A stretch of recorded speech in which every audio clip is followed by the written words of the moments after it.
Hola, soy Leonel Aliza Notelli Correa y les doy la más cordial bienvenida a este lunes de literatura de Yo Leo. El día de hoy hablaremos sobre mitología comparada. Pues, sin más preámbulo, comenzamos. Como hemos visto en muchos videos a lo largo de estos lunes de literatura, muchas culturas, tanto occidentales como orientales, tienen rasgos en común, tales como su mitología, es decir, esos textos que hablan del origen de las cosas. Obviamente, origen que tiene una intervención divina, es decir, de dioses. Pero a pesar de todas estas disyuntivas, a pesar de todas las particularidades de cada una de estas culturas, muchas veces podemos encontrar ciertas similitudes al grado de que, ya teniendo todo el panorama, podemos hacer una comparación, un contraste que a su vez nos sirva para entender esas minucias no solo de cierta civilización, sino de la civilización humana en general. No obstante, cabe decir que, frente a las diferentes mitologías de las distintas culturas, hay dos posturas de cómo afrontar dichos testimonios. Por un lado, tenemos el particularismo, que, como ustedes lo pueden inferir a partir de su nombre, esta teoría o esta postura frente a los testimonios nos dice que cada testimonio, en este caso de índole mitológica, tiene sus particularidades porque a su vez muestra o es producto de una cultura, de una civilización particular. Por lo tanto, compararla, buscar similitudes con otras, sería, entre comillas o de manera metafórica, sería una ofensa, porque sería demeritar las particularidades de dicha cultura. Pero, por el otro lado, tenemos la postura totalmente contraria.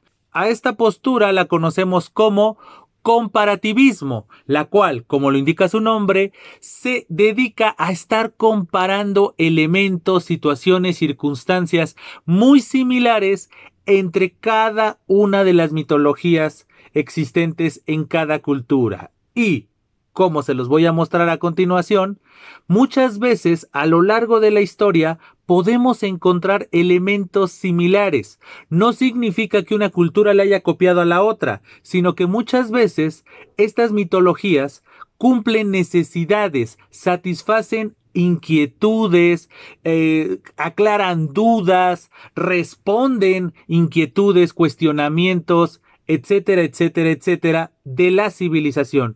Y por el otro lado, muchas veces también estos paralelismos que podemos encontrar entre mitologías se deben a una relación, a un sincretismo de manera directa o de manera indirecta entre los pueblos.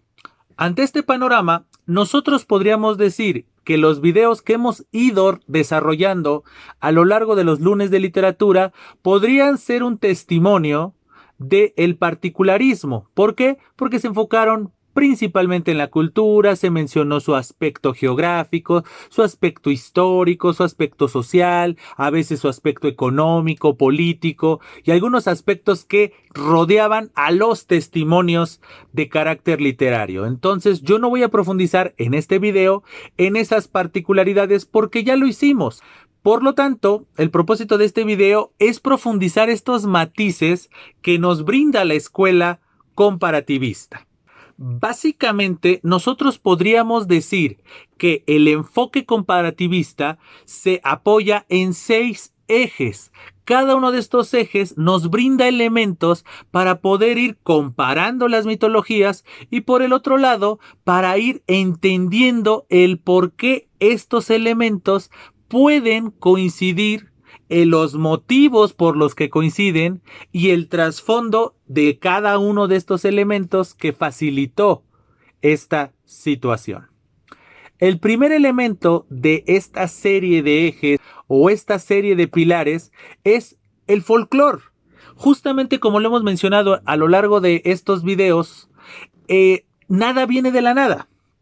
Muchas veces las culturas son producto de largas tradiciones.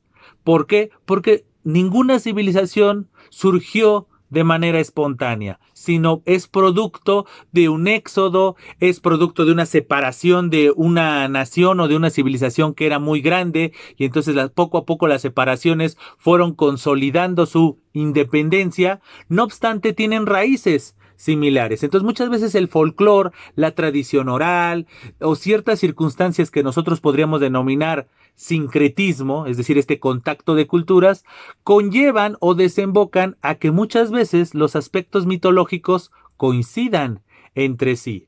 Por ejemplo, hay un teórico muy famoso llamado Vladimir Prop.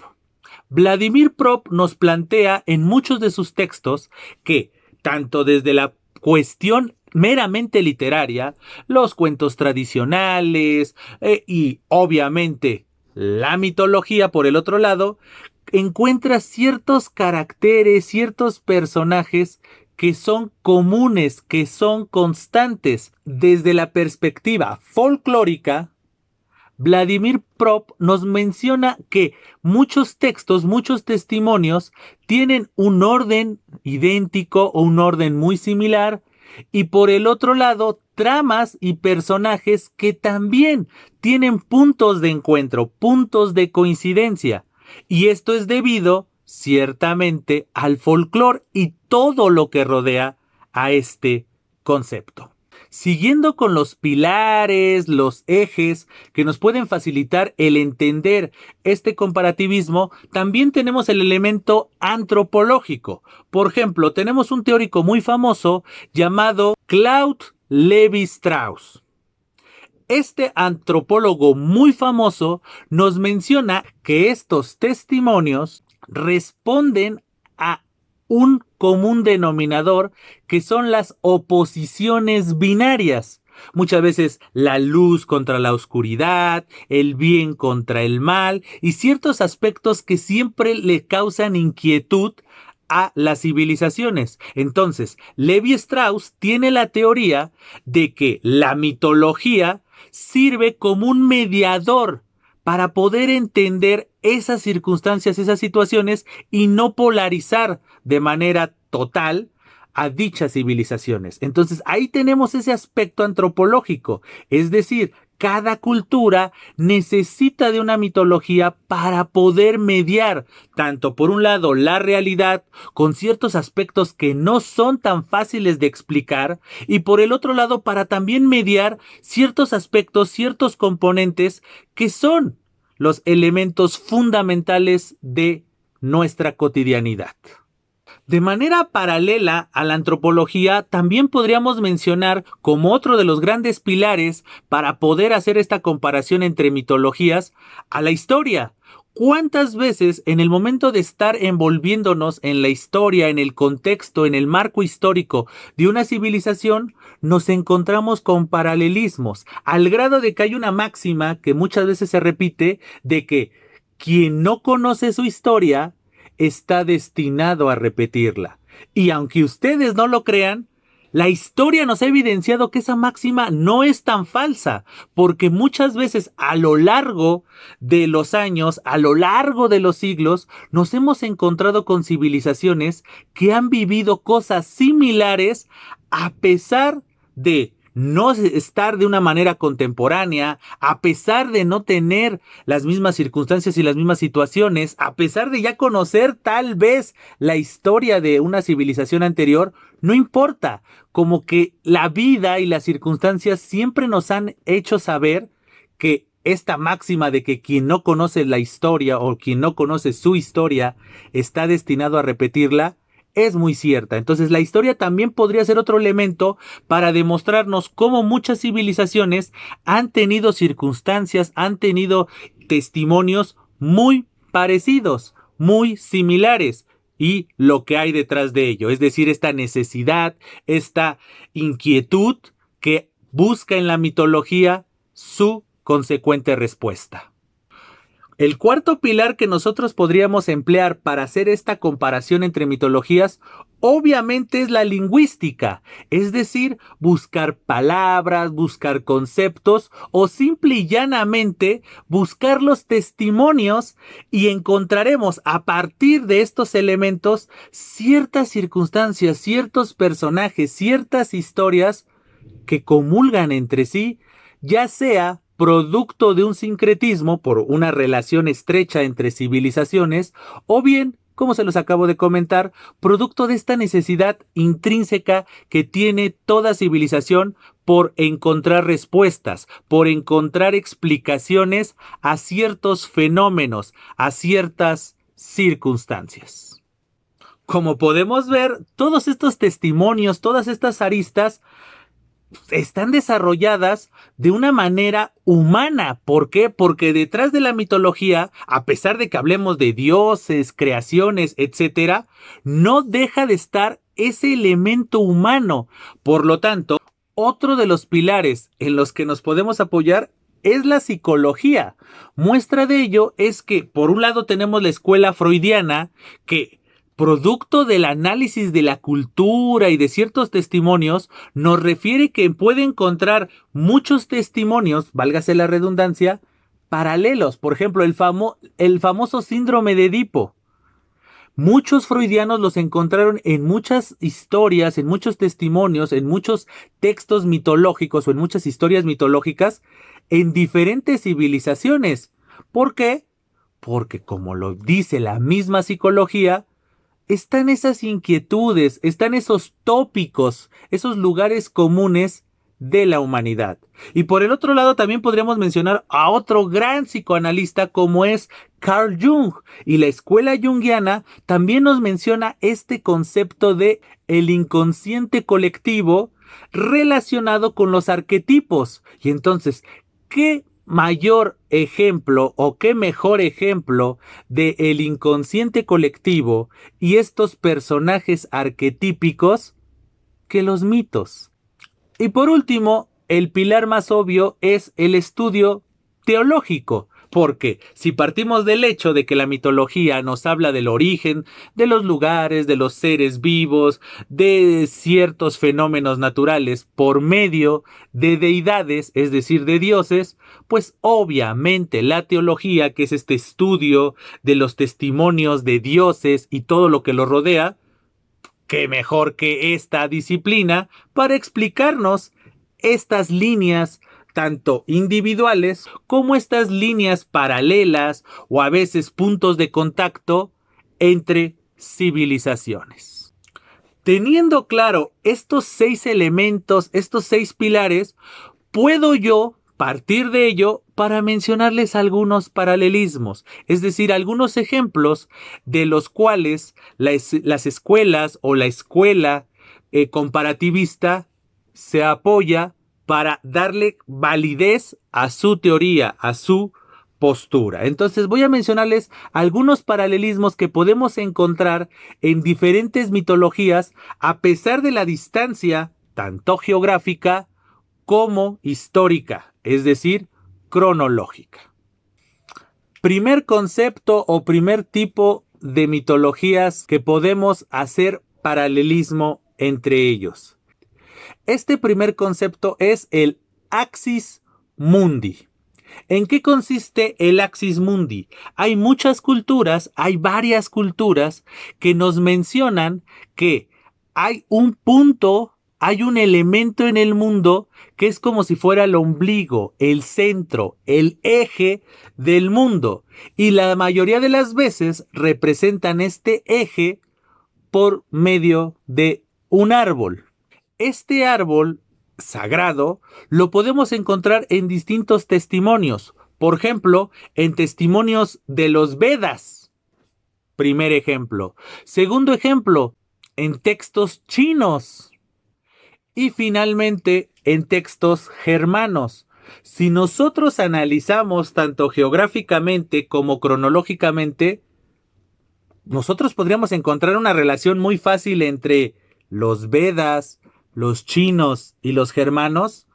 Obviamente no, pero estas inquietudes y estas necesidades de poder crear un imaginario colectivo, muy al estilo junguiano, de este inconsciente colectivo y estos arquetipos, etcétera, podemos entender por qué tres civilizaciones tienen en su cosmovisión un árbol sagrado, un árbol divino, el cual siempre es representado con que sus ramas tocan el cielo, mientras que sus raíces se van al inframundo, por no denominarle infierno. Entonces, este simbolismo del árbol, que todo lo que simboliza un árbol, porque también podríamos mencionar la importancia del árbol en la cultura hebrea, el famoso árbol del conocimiento, del cual Eva y Adán tomaron su fruto y fueron expulsados de el Edén. Este famoso árbol del Edén, este famoso árbol del conocimiento que es como el precursor de la realidad y de las situaciones inherentes de la humanidad, producto de la desobediencia, podríamos mencionarlo de igual manera. Es decir, la importancia de los árboles, pero en el caso particular del Axis Mundi, radica en este elemento constante, un árbol que es el centro del mundo y que, como les decía, sus ramas se dirigen y tocan el cielo, mientras que sus raíces tocan el inframundo o también conocido como infierno. Entonces, este árbol sagrado coincide, como lo acabamos de mencionar, en tres culturas. Por un lado, en la cultura de los Vedas o en los testimonios Vedas, en los testimonios chinos y en los testimonios germánicos. Entonces, como podemos ver, ahí está un elemento que no tiene ninguna relación entre sí estas culturas, pero que este conjunto de culturas vieron en el Axis Mundi una forma de explicar ciertas circunstancias. Otro aspecto que nosotros podríamos mencionar en la que encontramos varios testimonios de diferentes culturas es algo que se conoce como la titanomaquia, que en esencia es que un conjunto de dioses o un solo dios se enfrente a otro conjunto de dioses o a otro dios. Obviamente esta confrontación se debe a que ambos conjuntos o cada dios que se confronta representa valores, representa virtudes totalmente contrastantes entre sí. Por ejemplo, vamos a mencionar de manera cronológica o de manera ordenada algunos de estos testimonios que, como verán, coinciden con este elemento de la dualidad, la lucha de un dios contra otro dios o de un conjunto de dioses contra otro conjunto de dioses. Por ejemplo, en la cultura babilónica tenemos un contraste, tenemos una lucha entre un dios bueno y un dios malo en un texto intitulado Enuma Elish. En el Enuma Elish se nos menciona precisamente este combate, esta batalla entre un dios bondadoso contra un dios perverso. Entonces, ahí tenemos un ejemplo que precisamente muchos especialistas lo engloban con el concepto de titanomaquia. Pero este no es el único testimonio. Muestra de ello es que en la cultura hindú tenemos un testimonio en el cual se nos menciona la lucha entre devas y asuras, los cuales precisamente eran deidades que simbolizaban y representaban valores totalmente contrastantes.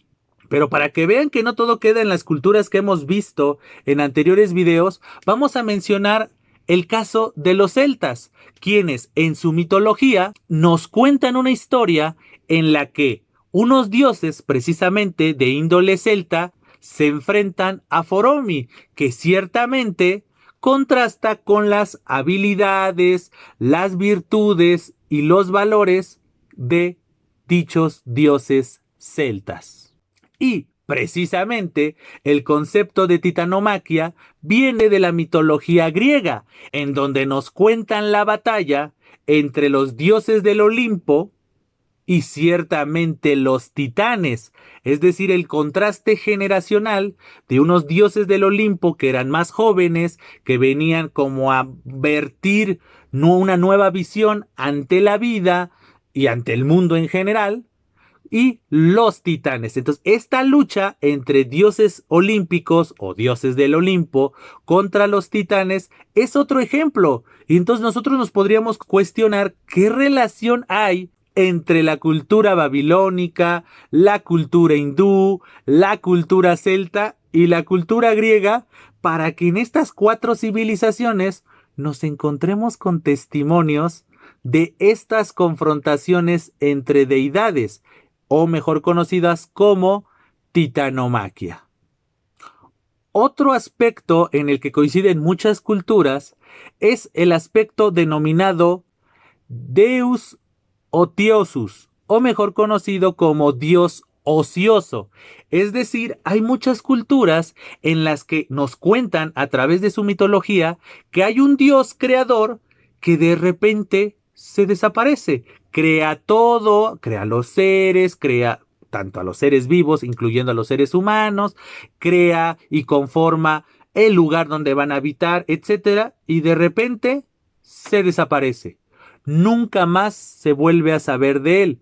Entonces simple y llanamente existe esta figura del Dios creador, pero que ya no tiene relación con la cotidianidad, con los hábitos y costumbres de su creación.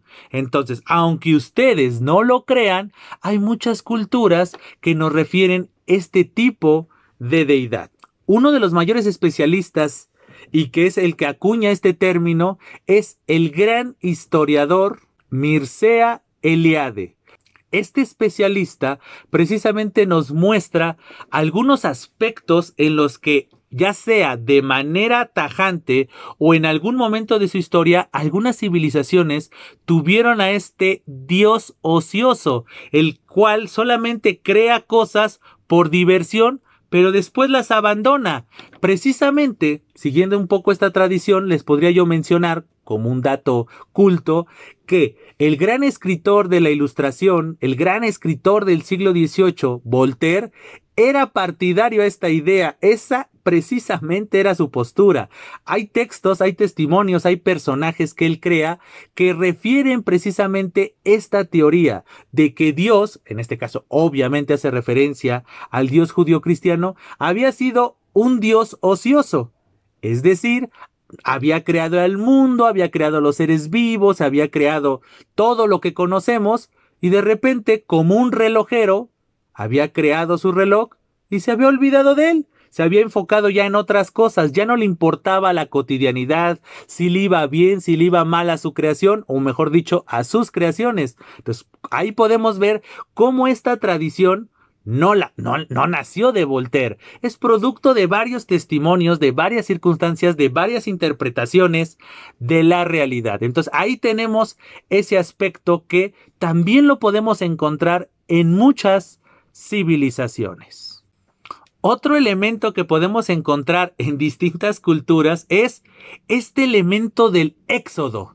Es decir, que un pueblo, de repente por sus circunstancias o por mandato de alguno de sus dioses o de su dios, si es que es monoteísta la cultura o la civilización de la que estemos hablando, y de repente emprenden un largo éxodo, el cual implica una transformación, una toma de conciencia en búsqueda de un lugar mejor, de una denominada tierra prometida. Hay infinidad de culturas en las que sus testimonios de índole mitológica nos refieren un éxodo. Voy a mencionar los ejemplos más prototípicos y tal vez más cercanos porque los hemos mencionado precisamente en estos lunes de literatura. Los ejemplos más claros son, por un lado, el éxodo de los aztecas. Esta situación del águila posada sobre un nopal, devorando a una serpiente como símbolo de que ese era el lugar donde se tenía que establecer la nueva civilización. Esa que iba a ser la causante de un gran imperio, de una gran transformación, fue precisamente producto de un éxodo. Unos sacerdotes se les revela su Dios y el Dios les plantea este elemento simbólico que tenían que buscar. Era moverse de un punto a un punto B, y para saber cuál era el punto B, es decir, esta tierra prometida, tenían que encontrar este símbolo, que les vuelvo a repetir: el águila posada sobre un nopal, devorando a una serpiente. Símbolo que en la actualidad la podemos encontrar en la bandera de México. Y esta historia de la tierra prometida, producto de un designio divino, también lo podemos encontrar en la cultura hebrea. No olvidemos que uno de sus testimonios se llama el Éxodo, esta historia donde los israelitas están bajo el yugo de los egipcios y nos cuentan precisamente todo este transitar, todo este éxodo por el desierto, el milagro, por decirlo así, o el acto bondadoso de su Dios, es decir, Jehová o Yahvé, de crear el maná, este alimento creado en el desierto donde pues nada surge, nada nace, nada crece. Entonces, estos elementos del Éxodo son totalmente comunes en muchas culturas. Muestra de ello son dos culturas que no tienen relación entre sí. ¿Qué relación tienen los hebreos con los aztecas? Ninguna. Siglos después se iban a encontrar, iban a generar un sincretismo, ¿no? Que es pues, toda América Latina y pues hablando particularmente México, pues es una cultura totalmente producto del sincretismo, ¿no? Por ahí el concepto de las tres culturas que tanto impera en la cosmovisión ya del mexicano, ¿no? Es decir, tenemos el prehispánico, tenemos el europeo y obviamente la combinación de ambos. Y obviamente podríamos contrastarlo también con otras culturas, ¿no? Los esclavos africanos que llegaron junto con los europeos y entonces la combinación de diferentes civilizaciones, de diferentes etnias, etcétera, genera estas nuevas culturas. Pero en el caso particular de este tema del Éxodo, se los acabo de mencionar, culturas totalmente contrastantes, tanto histórica como culturalmente hablando, que comulgan con este aspecto. Otro elemento que nosotros podemos encontrar en diferentes culturas y que justamente apuntala y como que es un elemento que le da fuerza a esta rama del comparativismo son los diluvios. Ese aspecto que de repente por mandato divino, ya sea porque es un castigo o una necesidad, un Dios determina inundar el mundo para poder generar un cambio en la toma de conciencia o un cambio en el mismo mundo, es decir, como que quiere destruir parte de su creación para renovarla. Aunque ustedes no lo crean, muchas culturas se apoyan en este concepto para apuntalar su mitología y lo que implica la mitología. Ejemplo de testimonios donde nos refieren un diluvio, el poema de Gilgamesh. Ahí tenemos un diluvio precisamente. Dentro de la cultura hindú también encontramos testimonios en donde se nos refiere este diluvio. Obviamente no podemos pasar por alto el famoso diluvio que nos refiere la cultura hebrea.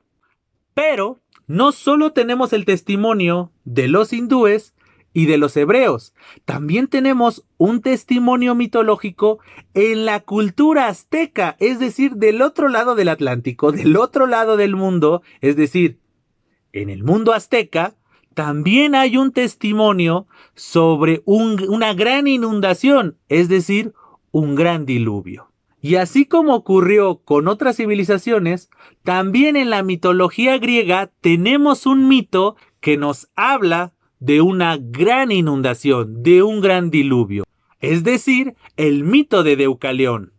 Como podemos ver, culturas totalmente distantes entre sí, tanto geográficamente como cronológicamente, nos mencionan este aspecto de el agua como purificador, el agua como este elemento de limpiar los desastres causados por ciertas creaciones o por malas determinaciones o bien por algún designio divino con alguna intención particular. Pero como podemos ver, son civilizaciones que usan el mismo elemento para explicar algún fenómeno que haya ocurrido en sus tierras en algún momento histórico o bien con este elemento simbólico de limpieza, de pureza.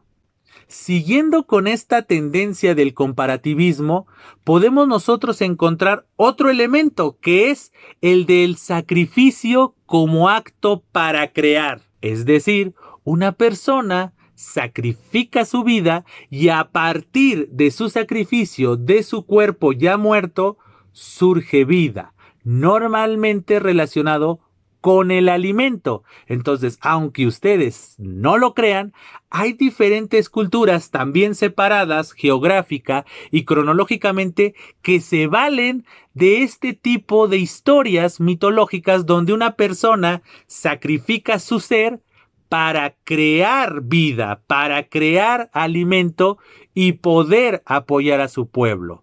Ejemplos de algunos de estos testimonios son el mito de Jainuwele, mito que nosotros podemos encontrar en Nueva Guinea, es decir, un pueblo del cual no hemos hablado en los lunes de literatura, pero que al estar investigando en su mitología nos podemos encontrar con este mito de Jainuwele, la cual es una mujer que sacrifica su cuerpo para poder alimentar a su pueblo. Esta historia la podemos encontrar también en la cultura china y en el mito de Pangu, quien también se sacrifica y a partir de su sacrificio y de su cuerpo dado como tal, se genera alimento mismo que ayuda a su pueblo. Pero este testimonio no es el único. También en los testimonios Vedas encontramos el mito de Purusha, la cual, así como en el mito de Nueva Guinea y en el mito chino, también es un personaje que se sacrifica para que a partir de su cuerpo dado en sacrificio se cree alimento, se cree algo que le abone a su pueblo. Y yéndonos un poco más hacia el aspecto nórdico, también tenemos dentro de la mitología nórdica el mito de Ymir, quien también se sacrifica y su cuerpo sirve como alimento o para alimentar a su pueblo. Y obviamente no podemos olvidar también la mitología cristiana, el cual nos refiere de que el vino y la hostia son la sangre y el cuerpo de Cristo. El cuerpo y la sangre de Cristo son el alimento de su pueblo, son el alimento para su pueblo. Es decir, Jesucristo se sacrificó, dio su cuerpo y su sangre para alimentar a su pueblo, para purificar a su pueblo y así lograr el tan anhelado paraíso, la tan anhelada salvación. Como vemos, el tópico, es decir, el lugar común, es el mismo. La base y la esencia es la misma. Un personaje que se da en sacrificio en beneficio de su pueblo, en beneficio incluso de la humanidad.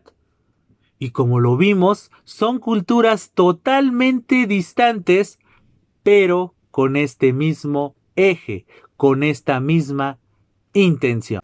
Y por último, voy a mencionarles el último tópico, que hay muchos, hay una infinidad, es decir, nosotros podríamos investigar en diferentes fuentes estos paralelismos mitológicos y podríamos encontrar de diferentes culturas en diferentes momentos con diferentes intenciones, pero que tienen estos puntos de encuentro. Pero para no hacer tan largo este video, les voy a mencionar el último, que es uno de mis favoritos, porque es la historia de la muerte del dios. Contrario a lo que podríamos pensar, en donde los dioses son estos personajes que nos protegen, que nos brindan vida, que nos cuidan, hay algunas civilizaciones en las que en sus testimonios mitológicos nos refieren la muerte del dios, la muerte del Salvador, la muerte de la persona que nosotros, insisto, podríamos considerar ese ser que nos va a cuidar, que va a velar por nosotros, pero que por X o Y razón muere o incluso debe de morir. ¿Cuáles son algunos de estos dioses? ¿Cuáles son algunos de estos mitos que nos refieren la muerte de un dios? En Mesopotamia tenemos la historia de Tammuz, que es precisamente una deidad que muere. Historia que también podemos encontrar en la civilización egipcia, en donde tenemos la famosísima historia de Osiris. Pero estas dos no son las únicas historias. Por ejemplo, en la Grecia antigua tenemos varios mitos. Por ejemplo, el mito de Adonis y el mito de Dionisio. Dioses que mueren. Entonces, ahí están esos elementos, ahí están esas circunstancias y esas situaciones de personajes tan importantes como lo son los dioses, como son los héroes, que al final mueren y le dan sentido a su muerte. ¿Por qué? Porque todo tiene una razón de ser. Y entonces la mitología nos va a explicar la razón de ser de estas muertes o de estos sacrificios. Y obviamente también tendríamos que mencionar de nueva cuenta este aspecto del cristianismo, donde también se nos menciona la muerte de, en este caso, el Hijo de Dios, el Salvador, el Mesías, es decir, Jesús. Mencionan su muerte a los 33 años, pero así como lo mencionaba en el anterior aspecto, en compararse, esta muerte tiene sentido porque es por medio de este sacrificio se purificó de pecados el mundo. Eso es lo que nos plantea la mitología cristiana. Pero como pueden ver, esto de que un Dios, o en este caso puntual el Hijo de Dios, o la presencia de Dios hecha hombre, se sacrifique, muera, no es una creación de una civilización en específico. Es producto de una necesidad cultural. ¿Cuál es esa necesidad? Obviamente cada cultura se la va a dar. Entonces, nuestra labor como lectores, como analistas, es precisamente tomar estos aspectos. Obviamente nosotros podríamos decir, estos elementos a mí no me convencen. Entonces nosotros podríamos ser particularistas, es decir, no. Cada cultura tiene su historia particular y no la tenemos que estar comparando con otra. Perfecto. Pero como podemos ver, también nos podemos valer del comparativismo para poder encontrar estos puntos, no en un afán de demeritar a las culturas, no, para nada, sino en un afán de poder ir entendiendo tanto la cultura en particular que estemos analizando, como entender a la humanidad en general. ¿Por qué? Porque estos aspectos mitológicos nos muestran una necesidad inherente del ser humano por intentar entender su cotidianidad, por intentar entender el por qué pasan las cosas o por qué pasaron las cosas que son su origen, tanto desde una perspectiva existencial como desde una perspectiva cultural, geográfica, política o el aspecto que nosotros queramos analizar. Pero no lo olvidemos, nada viene de la nada. Todo tiene una razón. Entonces nosotros tenemos que cuestionar esas razones. Ya sea que lo hagamos en el caso particular de las mitologías, lo hagamos desde una perspectiva del particularismo o bien desde la perspectiva del comparativismo. Pero lo importante es que nosotros analicemos, porque ese análisis a su vez nos va a servir para entender muchas cosas, no solo de nosotros, sino también de todo lo que nos rodea. Pues bien, espero que este video haya sido de su gusto, pero sobre todo de su utilidad. Antes de despedirme, como siempre, les hago la cordial invitación a que se suscriban al canal, a que compartan este o cualquiera de los otros videos que se han subido y asimismo usen el espacio de comentarios para que me hagan saber si ustedes conocían estas tendencias del particularismo o bien del comparativismo o que ustedes conozcan historias similares entre civilizaciones las cuales no tuvieron contacto entre sí, o bien usemos el espacio de comentarios para que me hagan llegar sus observaciones, sus sugerencias y todo aquello que le abone a este proyecto. A su vez, les hago la invitación a que me sigan en mis distintas redes sociales, dígase Facebook, Instagram y Twitter, en donde también lo podemos usar como un espacio en el cual ustedes me hagan saber sus observaciones, sugerencias, críticas y todo aquello que le abone a este canal de YouTube llamado Yo Leo. Pues bien, sin más que agregar por el momento, les agradezco infinitamente su presencia y les digo, estamos en comunicación. Hasta siempre.